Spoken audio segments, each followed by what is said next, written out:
ধর্ম যার যার, উৎসব সবার। যেমন এই কথাটা আপনারা মানবেন না, তাহলে এই কথাটিও মানবেন না। আমার পাশে দেখতে পাচ্ছেন ডাক্তার আবুল কালাম আজাদ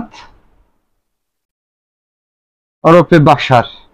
তিনি কি বলে আসেন একটু শুনি, তারপরেই মূল আলোচনা শুরু করছি।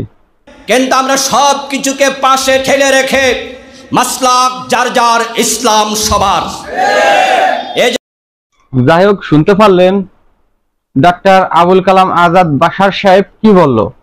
ফতুয়া যার যার, ধর্ম সবার, ইসলাম সবার।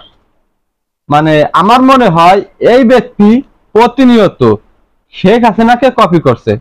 তা না হলে কিভাবে বলে ফতুয়া যার যার, ধর্ম সবার? ডক্টর আবুল কালাম আজাদ ওরফে বাশার তিনি কি বলল? ফতুয়া যার যার, ধর্ম সবার।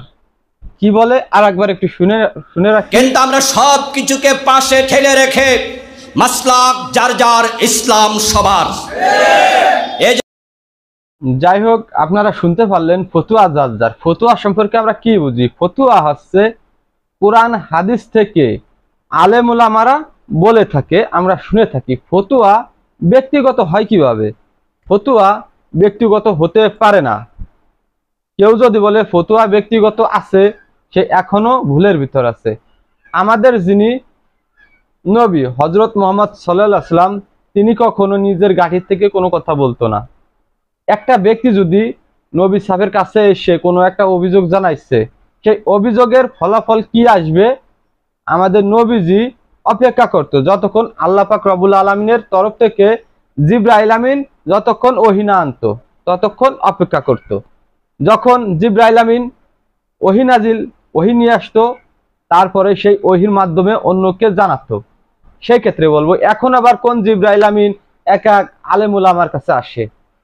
ফতুয়া আবার ব্যক্তিগত হয় কিভাবে রে ভাই? ফতুয়া তো ব্যক্তিগত হতে পারে না। ফতুয়া যদি ব্যক্তিগত ভাবে হয়, তাহলে আমি যে কথা বলবো সেটাও রাইট, আর একজন যে কথা বলবো সেটাও রাইট। সামনে দুর্গাপূজা, এই দুর্গাপূজা উপলক্ষে ফতুয়া যার যার, উৎসব সবার। ফতুয়া যার যার, উৎসব সবার। বাংলাদেশে ধর্ম নিয়ে রাজনীতি করতে দেওয়া যাবে না, দন্তের নয় করে না। যারা ধর্ম নিয়ে রাজনীতি করবে তাদেরকে কঠিন জবাব দিতে হবে। ধর্ম সবার। আমাদের ইসলাম ধর্ম শান্তির ধর্ম। আমাদের পৃথিবীতে যত ধর্ম আছে তার থেকে সর্বশ্রেষ্ঠ ধর্ম হলো আমাদের ইসলাম। এই ইসলাম ধর্ম বাদে অন্য যে সকল ধর্ম আছে সব বাতিল, ওর কোনো ভ্যালু নাই। সেই ক্ষেত্রে বলবো, আমরা যারা মুসলমান আমাদের একতাবদ্ধ হতে হবে, বা আমরা একতাবদ্ধ আছি। তার কারণ আল্লাহ পাক রব্বুল আলামিনের দেওয়া আল কোরআন আমরা মেনে চলি, নবীর দেওয়া, নবীর মুখের কথা আমরা অনুসরণ করে অনুকরণ করে চলি। সেই ক্ষেত্রে বলবো, কেউ যদি বলে এখন যে ফতুয়া যার যার, ধর্ম সবার, হবে না। শেখ হাসিনার সময় শেখ হাসিনা বলতো ধর্ম যার যার, উৎসব সবার। ঠিক আবুল কালাম আজাদ সেই কথা কপি করে। কিসের জন্য? সে একজন আলেম। আলেম হয়ে কিভাবে বলে ফতুয়া যার যার? হ্যাঁ, ফতুয়া যার যার, কুরআন হাদিস থেকে যা পাবে সেই কথাই বলবে। কিন্তু কথা আছে, একতাবদ্ধ হচ্ছেন না কেন তাহলে? ফতুয়া যদি যার যার হয়, ফতুয়া তো আসে কোরআন হাদিস থেকেই। কোরআন হাদিসের ফতুয়া আমি যেটা বলবো আপনিও সেটা বলবেন। তারপরেও কিসের জন্য আজ আলেম উলামাদের ভিতর বিভেদ বিভাজন সৃষ্টি হচ্ছে? এক আলেম আর এক আলেমের বিপক্ষে কথা বলে, অন্য আলেম অন্য আলেমের বিপক্ষে কথা বলে। আজ অনেক কিছু হয়ে যাচ্ছে। আজ বাংলাদেশে ফতুয়া নিজের করে ইসলামের পর আঘাত করা হচ্ছে। যেরকমটা বলতেছিল আবুল কালাম আজাদ ওরফে বাশার, যে ফতুয়া যার যার, এই ফতুয়া যার যার করেই আজ ইসলামের উপর আঘাত আনতেছে এক এক আলেম। হেফাজতের আমির তিনি একটা কথা বলেছে হয়তো 2-1 দিন আগে, যে জামাত যদি ক্ষমতায় যায় তাহলে ইসলামের ক্ষতি হবে। এর প্রেক্ষাপটে প্রতিবাদ জানাইছে আমাদের ধর্ম উপদেষ্টা যিনি আছে, তিনি এর কড়া প্রতিবাদ জানাইছে। তবে কথা হচ্ছে, দীর্ঘদিন আগে, অনেক বছর আগে চরমুনাইয়ের যে পীর সাহেব রয়েছে ফয়জুল করিম, রেজাউল করিম, তারা এক সময় জামাতকে নিয়ে অনেক কথা বলতো। জামাত যেখানে যেখানে লাগবে সেখানে ইসলাম ধ্বংস হয়ে যাবে। জামাত লাগছে আলিয়ার ভিতর আলিয়া শেষ, জামাত লাগছে কওমের ভিতর কওমি শেষ, জামাত লাগছে ইবতাদিয়ার ভিতর ইবতাদিয়া শেষ।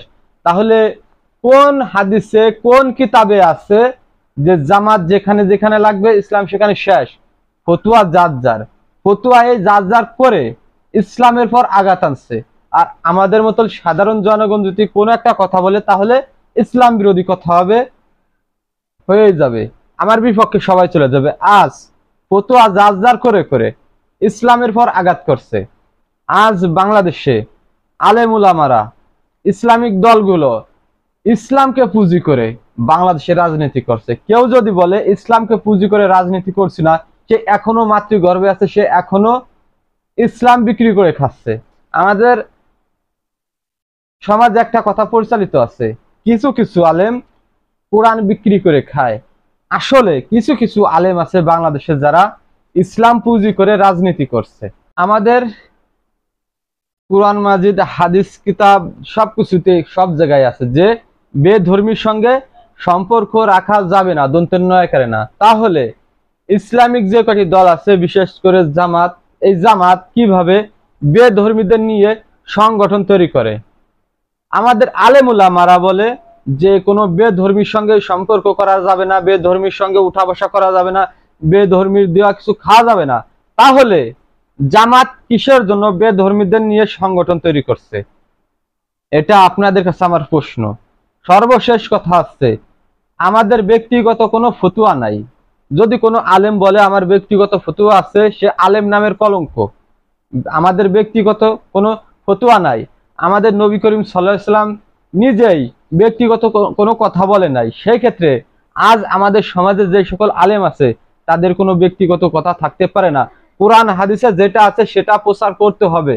নিজের ব্যক্তিগত যদি কেউ কিছু বলেন, সেই ভুক্তভোগী আপনাদের হতে হবে।